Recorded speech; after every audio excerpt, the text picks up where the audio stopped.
So Microsoft has this service called Game Pass, where you subscribe and then you get access to a big library of games, and it's very popular. Microsoft seems very happy with it. The customers are really happy with it. It just seems like a wonderful success story. And a lot of people are wondering, is Sony gonna try and compete directly with that? And in an interview with the BBC, they actually asked Jim Ryan from Sony about Game Pass Ultimate, and he said basically they didn't want to compete with it. Here's what he said. He said, PlayStation is about big blockbuster games that cost a lot to make, so a similar subscription service model would not make financial sense. And so immediately, my response was, okay,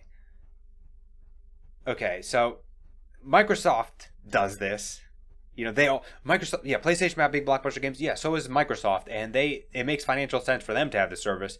EA also makes big blockbuster games. And you know what? They have their own subscription service, which is quite similar. So, I'm not really buying that it doesn't make financial sense. If Microsoft and EA both are doing something, it's probably beneficial to their bottom line, right? You'd imagine.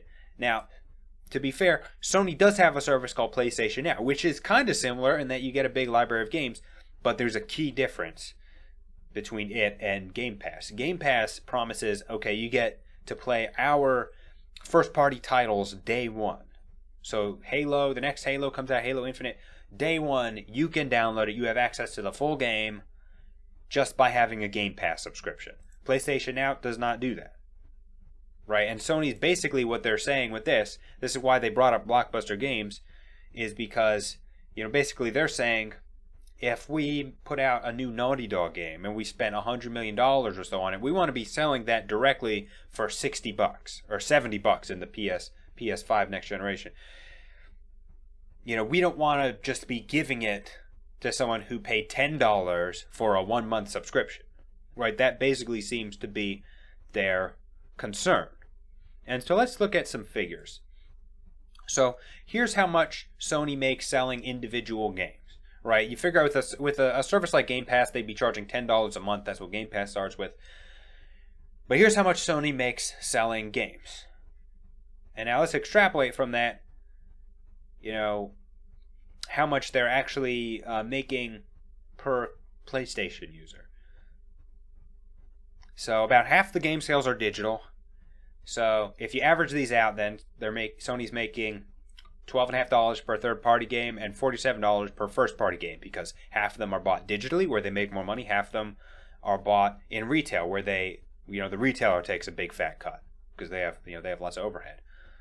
So if the average PlayStation 4 owner buys 2.5 games a year, by the way, I got that by dividing the number of games sold in 2019 by the number of PlayStation 4s there were in the middle of that year. So that's where that estimation comes from.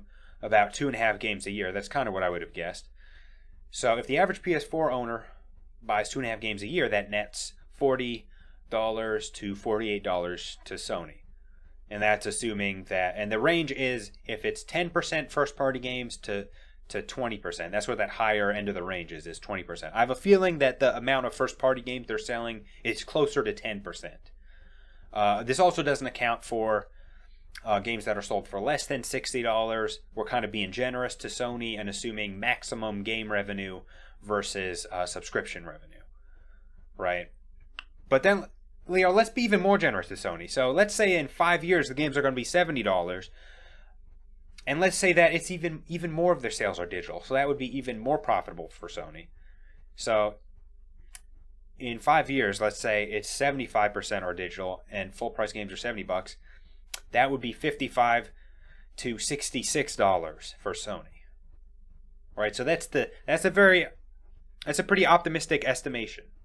Right? And that's a lot less than $120 per year, right? Just breaking it down, it looks like it would be more profitable for Sony to start offering their big flagship games on their PlayStation Now service, or to however they want to come up with a direct competitor to Game Pass. It seems like it would work out better. But I'm guessing what Sony would probably say to that is, look, we don't care about the average PS4 owner buying 2.5 games a year. That's nice. We're worried about the PS4 owner who buys, 12 games a year. The people who buy lots of games a year. Not so much just the average. And, that's true, right?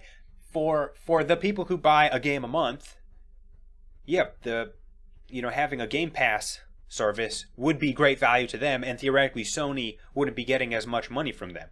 But the thing is, those people buying a game every month make up a pretty small portion of the PlayStation base, right? And even so, even the people who are buying lots of games, they're still going to have to buy like Call of Duty. They're still going to. I find it hard to believe that they would just close out anything that wasn't in the whatever Game Pass service Sony wants to do. They wouldn't just stop buying all those games if they have so much money to burn on the hottest game, right? But the point is, this would be giving so much value to the people who aren't buying a game a month. This would be giving so much value to the people who buy 2, 3, 4 games a year, right? And so you get $120 from them instead of $100 worth of this type of revenue here, right? Because again, not everyone is buying a game every month. So if you just look at it in terms of the numbers, I think it's worth it. And you also have to consider that having a subscription is a lot stabler than sequels. Sequels are risky. I'm impressed. Sony is being very confident with this response. They're saying, we are so confident that people are going to buy the next Naughty Dog game that we think we stand to lose if we just shove it into our subscription service, alongside, older games. And it's, that's cool. I guess the thing with subscriptions is it's stable. It's, you don't have to go all out on like this game has to be perfect. It has to be a home run in terms of marketing, in terms of lasting value, in terms of word of mouth, in terms of graphics. Every step of the way, it has to be a knock out of the park, or we can't recoup the $100 million we've invested in developing and the other $100 million we've spent marketing it. Right, it's tough. It's cutthroat. Having a subscription service, companies like that. Companies definitely like it. So I like when Microsoft has a service that everyone likes. I want Sony to do a competitor to that. Right, Sony's a platform holder. They're in a good position to compete with this. That's why I'm advocating for this. When there's a good service that people like, I want to see more versions of that service. That sounds great to me. Is Sony do they have too much pride to just rip off this big thing that Microsoft is doing? I don't think so, because at the start of the last generation they decided to copy how Microsoft was charging for online. So I wish they had too much pride to do that. That's like the biggest rip off in gaming, perhaps. But we'll see what happens, right? Thank you for watching. If you have any questions or disagreements or something else that this video has inspired you to get off your chest, just leave a comment.